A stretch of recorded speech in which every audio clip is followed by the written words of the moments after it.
I, 34F, have been married to Nicholas, 35M, for 15 years, and we've been together for 20 years total. We have 2 children, Kaylee, 13F, and Noah, 11M, who we adore and work hard to provide the best life for. For the past few years, our marriage has been rocky, and I've been struggling to understand why. Nicholas and I met in high school when we were both 14. It was during a school play. I was working on the set design, and he was part of the tech crew.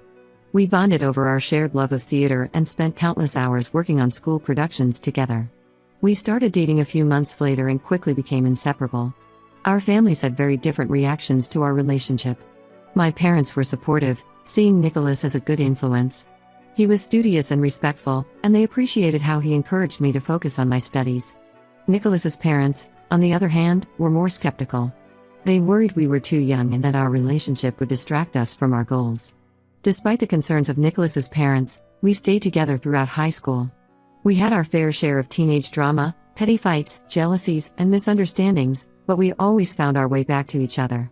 By the time we graduated, we were convinced we were meant to be together forever. We got married young, at 19, right after our first year of college. Looking back, I realize how naive we were. We thought love would conquer all, that we could handle anything life threw at us as long as we were together. Nicholas's parents were not happy about our decision, but my parents helped us plan a small, intimate wedding in our backyard. The first year of marriage was a whirlwind. We were both full-time students, working part-time jobs to make ends meet. We lived in a tiny studio apartment near campus, surviving on ramen noodles and dreams of a better future. Despite the challenges, we were happy. We'd stay up late studying together, dreaming about our future home, our careers, and the family we wanted to build. Then, just before our second wedding anniversary, I found out I was pregnant with Kaylee. It wasn't planned, and we were terrified. We were still in college, barely able to support ourselves, let alone a baby. But after the initial shock wore off, we became excited about the prospect of becoming parents. I had to take a semester off when Kaylee was born, but Nicholas doubled down on his studies, determined to graduate on time. His parents, who had been distant since our wedding, stepped up to help with childcare so I could return to school. It was a challenging time, but it brought us closer as a couple and helped heal the rift with Nicholas's family. 2 years after Kaylee was born, Noah came along. This time, we were a bit more prepared, but it was still overwhelming. I had just started my first job out of college, and Nicholas was climbing the corporate ladder in an IT firm. We were constantly exhausted, juggling 2 young children, full-time jobs, and trying to maintain our relationship. The early years of parenting were tough. We struggled financially, often relying on help from our parents. There were nights when we'd argue about money, about whose turn it was to do the night feedings, about the division of household chores. But we always managed to work through our issues, reminding ourselves that we were in this together. As the years went by, things improved financially. Nicholas got a great job in IT, and I started my own small business from home, an online craft store that allowed me to be there for the kids after school. We were finally able to buy a house in a good school district and provide a stable life for our children. However, as our financial situation improved, our relationship began to suffer. We were so focused on our careers and the kids that we started to neglect our marriage. Date nights became a thing of the past, replaced by work meetings and children's activities.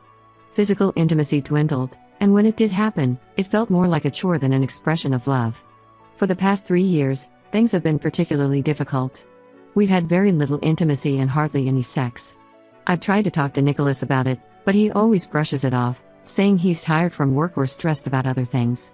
I've suggested date nights, couples activities, even a weekend getaway, but he never seems interested. I've watched as Nicholas has become more and more distant. He spends more time at work, often coming home late and immediately burying himself in his laptop. When he is home, he's distracted, constantly checking his phone or zoning out in front of the TV. It's like he's physically present but emotionally absent. This past year has been the worst. We barely talk anymore, except about the kids or household matters. It feels like we're just roommates sharing a house and co-parenting our children. The atmosphere at home has become tense and gloomy. I've cried myself to sleep many nights, wondering what went wrong and how we got to this point. I've tried to rekindle the spark in our marriage. I've dressed up for dinner, tried to engage him in conversations about topics he used to love, even surprised him with tickets to see his favorite band. But nothing seems to work. It's like he's looking right through me, not really seeing me anymore. Last week, I finally confronted Nicholas about the state of our marriage. I was hoping for a heart-to-heart conversation where we could address our issues and work on rebuilding our relationship. Instead, what I heard shattered my world. Nicholas told me he no longer feels in love with me. He said he loves me as a friend and the mother of his children, but he doesn't have romantic feelings for me anymore. He admitted he's been feeling this way for a while but didn't know how to tell me. He said he only sees me as his best friend and that's why he hasn't been interested in intimacy or sex. I was devastated. I couldn't believe what I was hearing. How could the man I've loved for 20 years, the father of my children, suddenly not be in love with me anymore? I asked him if there was someone else, but he assured me there wasn't. He said he just doesn't feel the same way about me anymore and doesn't know why. When I pressed him for more explanation, he mentioned feeling trapped. He said he feels like we got married and had kids too young, that we never got to experience life as individuals. He talked about feeling like he missed out on his 20s, on the chance to travel, to figure out who he is outside of our relationship. I've been a mess since that conversation. I can't eat, can't sleep, and can barely function. I'm trying to keep it together for the kids, but it's so hard. I still love Nicholas deeply and can't imagine my life without him. The thought of our family breaking apart is unbearable. I don't know what to do. I've suggested marriage counseling, but Nicholas seems lukewarm about the idea. He says he's not sure it will help since his feelings have changed. I'm afraid he's already checked out of our marriage and is just staying for the kids. I'm lost and confused. How do you fall out of love with someone after 20 years together? Is there any hope for us, or should I start preparing myself for the end of my marriage? Has anyone been through something similar and managed to rekindle their relationship? I could really use some advice or words of encouragement. I feel like my whole world is falling apart, and I don't know how to put it back together. How do I navigate this new reality? How do I tell our children if things don't work out? How do I start over at 34 if my marriage ends? Update 1. It's been about a month since my last post, and I wanted to give an update on my situation. First, I want to thank everyone for their kind words, advice, and support. It meant a lot during this difficult time. After my last post, I decided to take some of the advice I received and focus on myself for a while. I realized I had lost myself in being a wife and mother, and it was time to rediscover who I am as an individual. I started by joining a local gym and committing to working out 3 times a week. It's been great for my physical and mental health. The endorphin rush after a good workout has been helping me cope with the stress and emotional turmoil. I've even made a few acquaintances at the gym, which has been nice. It's been so long since I've had friends outside of other school moms. I've also rekindled my passion for painting, something I gave up years ago when the kids were born. Back in high school and college, art was my escape. I used to spend hours in the art studio, losing myself in colors and textures. When Kaylee was born, I packed away my easel and brushes, thinking I'd get back to it someday. Well, that someday is now. I've set up a small studio in our spare room and have been spending a few hours each week creating art. It's been incredibly therapeutic to express my emotions on canvas. As for Nicholas, things are still tense between us. He's been spending more time at work and with his friends. When he is home, he's distant and often glued to his phone. I've tried to engage him in conversation about our relationship, but he always finds a way to change the subject or says he's too tired to talk. Last week, I discovered something that made me question everything. I was doing laundry and found a receipt in Nicholas's pocket for an expensive restaurant in the city. The date on the receipt was for a night he told me he was working late. When I confronted him about it, he got defensive and accused me of spying on him. He eventually admitted he had dinner with a female coworker but insisted it was just a work meeting. I don't know if I believe him. The old me would have accepted his explanation without question, but now I'm not so sure. I can't help but wonder if there's more to the story. Is this why he's fallen out of love with me? Has he found someone else? The incident brought back memories of the early days of our relationship. Nicholas had always been popular with girls in high school, and there were times when I felt insecure. But he always reassured me that I was the only one for him. Now, I find myself questioning everything. Was I just naive all along? Despite my suspicions, I'm trying not to jump to conclusions. I've decided to give Nicholas some space while I continue to work on myself. I've also reached out to a lawyer to understand my options, just in case. It's not that I want a divorce, but I need to be prepared for all possibilities. The conversation with the lawyer was eye-opening. She explained the process of divorce, talked about child custody arrangements, and discussed how our assets might be divided. It all felt so surreal, like I was talking about someone else's life. But she also emphasized that consulting a lawyer doesn't mean I'm committed to getting a divorce. It's just about being informed and prepared. The kids have started to notice the tension between us. Kaylee, being older, has asked me directly if everything is okay between her dad and me. It breaks my heart to see the worry in her eyes. I've tried to reassure her without revealing too much, but I know she senses something is wrong. Noah, on the other hand, has been acting out at school. His teacher called last week to let us know he's been getting into fights with other kids. When I tried to talk to him about it, he shut down. I can't help but feel guilty, wondering if our marital problems are affecting him more than we realize. I've been thinking a lot about my parents and how they might react if Nicholas and I split up. They've always been so supportive of our relationship. In fact, they often held us up as an example of a successful marriage to my younger siblings. The thought of disappointing them is almost as painful as the thought of my marriage ending. I'm still holding on to hope that Nicholas and I can work things out, but I'm also preparing myself for the possibility that our marriage might be over. It's a scary thought, but I'm trying to stay strong for myself and my children. In the meantime, I'm focusing on being the best mother I can be. I've been making an effort to spend quality time with Kaylee and Noah, helping them with their homework, and trying to maintain a sense of normalcy in their lives. We've started having family game nights on Fridays, even though Nicholas often begs off, claiming he's too tired. I've also been thinking about my career. My online craft store has been doing well, but I'm considering expanding it. Maybe this is an opportunity to turn it into something bigger, to secure my financial future in case I need to support myself and the kids on my own. It's strange to think about the future without Nicholas by my side. We've been together for so long, I can hardly remember what it's like to be on my own. The thought is terrifying, but also somewhat exhilarating. Who would I be if I weren't Nicholas's wife? What could I accomplish on my own? I'll keep you updated on any new developments. Again, thank you all for your support during this challenging time. Your words of encouragement and shared experiences have been a lifeline for me. It helps to know I'm not alone in this struggle. Update 2. It's been 2 months since my last update, and a lot has happened. I wish I had better news to share, but unfortunately, things have taken a turn for the worse. After finding the restaurant receipt, I couldn't shake the feeling that Nicholas was hiding something. I hate to admit it, but I decided to do some digging. I know it wasn't the right thing to do, but I felt like I had no choice. I checked his phone bill and found numerous calls and texts to a number I didn't recognize, often late at night or during work hours. With a heavy heart, I confronted Nicholas about what I found. At first, he tried to deny it, but when I showed him the evidence, he broke down and confessed. He's been having an affair with his co-worker, Lisa, for the past 6 months. He claims it started as just a friendship but developed into something more. I was devastated.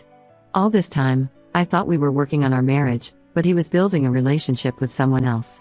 The betrayal cut deep, and I felt like a fool for not seeing it earlier. The revelation brought back painful memories from my childhood. My uncle had cheated on my aunt when I was a teenager, and I remember the pain it caused our entire family. I never thought I'd find myself in a similar situation. The irony is that Nicholas was the one who comforted me back then, assuring me that he would never do something like that to me.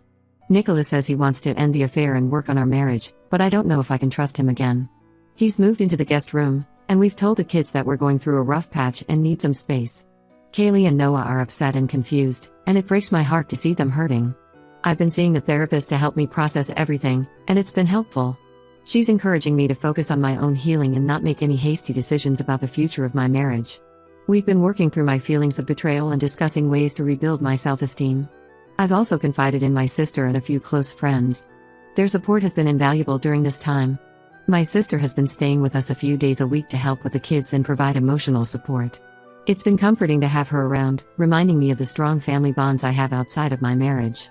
As for Nicholas, he says he's committed to rebuilding our marriage, but his actions don't always match his words. He's still working late and is often distracted when he's home. I've caught him texting several times, and although he claims it's work-related, I can't help but be suspicious. The kids are struggling with the changes in our household. Kaylee has become withdrawn, spending more time in her room and less time with her friends. Noah's behavior at school has improved, but now he's having nightmares and often crawls into my bed in the middle of the night. I'm doing my best to reassure them, but it's hard when I'm feeling so uncertain myself. I'm at a crossroads now. Part of me wants to fight for my marriage and the family we've built together. We have so much history, so many shared dreams and goals. The thought of throwing that all away is heartbreaking. But another part of me wonders if it's worth it. Can I ever trust Nicholas again? Can we rebuild what we've lost? I'm taking things one day at a time and trying to stay strong for my kids. I've started looking into my options for the future, including potentially going back to school to update my skills if I need to re-enter the workforce full-time. I've also been putting more energy into my online craft store, and sales have been steadily increasing. There are moments when I feel strong and ready to face whatever comes next, and other moments when I'm overwhelmed by sadness and fear. The future I had always imagined for myself, growing old with Nicholas, watching our children graduate and start families of their own, enjoying our retirement together, now seems like a distant dream. But I'm trying to stay positive. Whether Nicholas and I work things out or not, I know I'll get through this. I'm stronger than I ever gave myself credit for, and I'm discovering reserves of resilience I never knew I had. Thank you all for your continued support. Your kind words and shared experiences have been a source of comfort during this difficult time. I'll update again when I have more news to share. Update 3. It's been 6 months since my last update, and I wanted to share the latest developments in my situation. A lot has changed, and I'm in a very different place now compared to where I was when I first posted. After much soul-searching and numerous attempts to salvage our marriage, I've decided to file for divorce from Nicholas. It wasn't an easy decision, but I believe it's the right one for me and my children. In the months following Nicholas's confession about his affair, we tried marriage counseling. We went to sessions twice a week for 3 months, but it became clear that the trust between us was irreparably broken. Nicholas continued to be evasive about his relationship with Lisa, and I caught him in several lies during this period.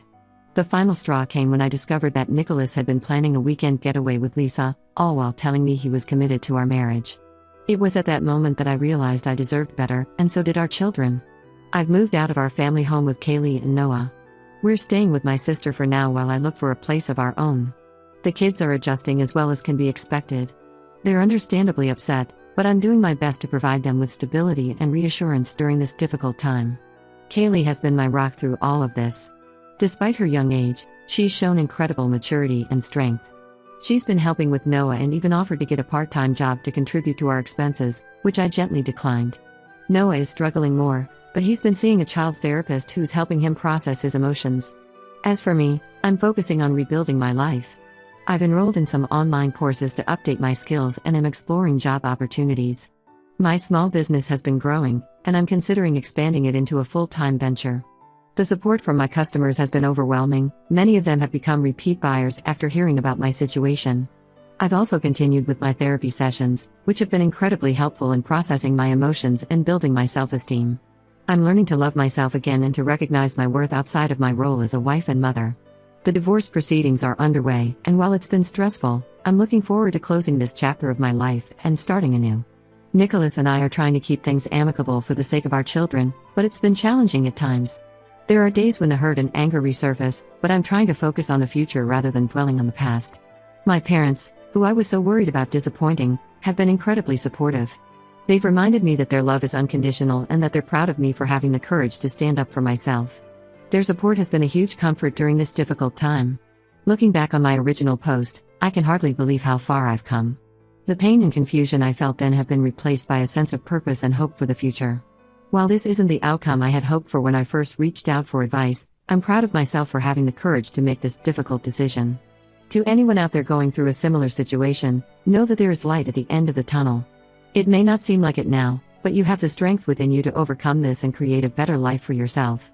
Thank you all for your support throughout this journey. Your kind words and advice have been a source of comfort and strength during the darkest times. I'm grateful for this community and the help it's provided me. As I move forward into this new chapter of my life, I'm both nervous and excited. I know there will be challenges ahead, but I also know that I'm capable of facing them. For the first time in a long time, I'm looking forward to the future and the possibilities it holds.